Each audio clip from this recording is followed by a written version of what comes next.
Kita beralih ke kabar lainnya, pemirsa. Kejaksaan Tinggi Jawa Timur masih belum puas meski sudah berhasil menangkap Ronald Tanur untuk mengeksekusi hukuman penjara yang telah dijatuhkan oleh Mahkamah Agung 22 Oktober lalu.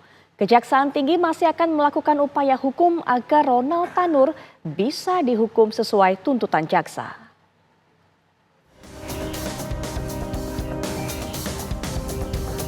Minggu siang, Kejaksaan Tinggi Jawa Timur dan Kejaksaan Negeri Surabaya berhasil memboyong Ronald Tanur ke balik jeruji besi.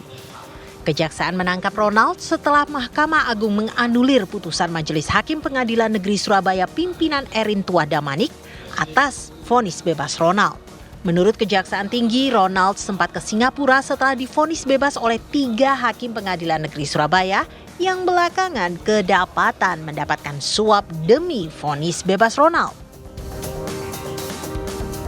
Berdasarkan catatan dari Dirjen Imigrasi, pada saat putusan bebas yang bersangkutan pernah melaksanakan kegiatan bepergian ke Singapura dalam 1 hari namun kembali dan mungkin dia punya kepentingan yang lain dan itu belum ada pencekalan dari kami. Untuk itulah kami segera melaksanakan kegiatan pencekalan dan sejak itulah yang bersangkutan tidak bisa meninggalkan Indonesia.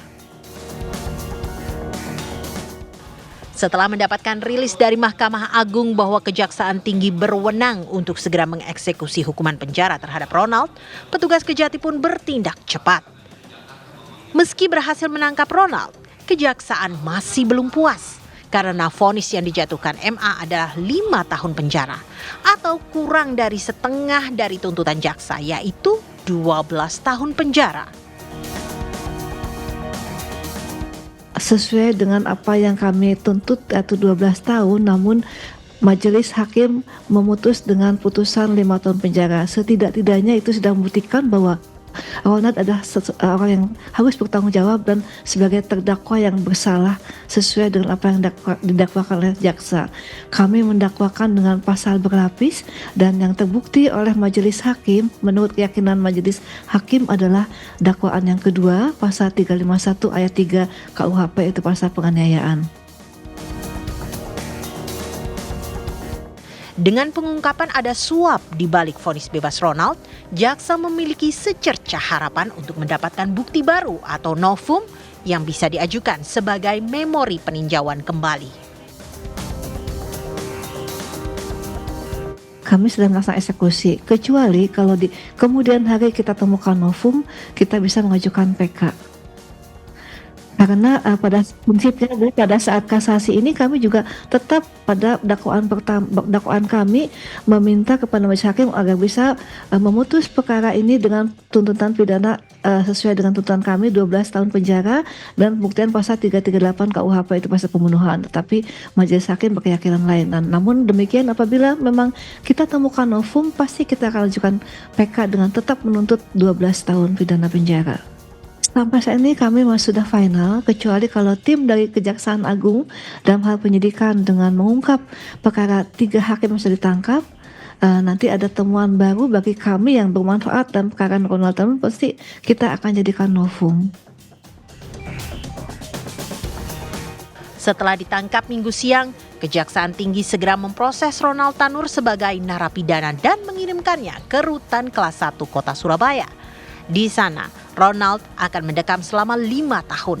Namun masa hukumannya bisa bertambah jika jaksa menemukan novum atau bukti baru tentang pembunuhan terhadap Dini Sera setahun lalu. Dari Surabaya, Jawa Timur, tim TV One mengabarkan.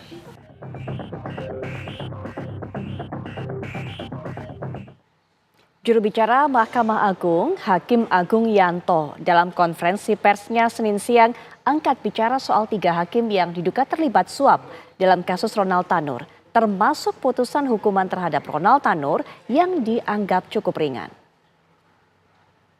Kalau misalnya proses hukum kan di sana, sanksinya hukum pidana.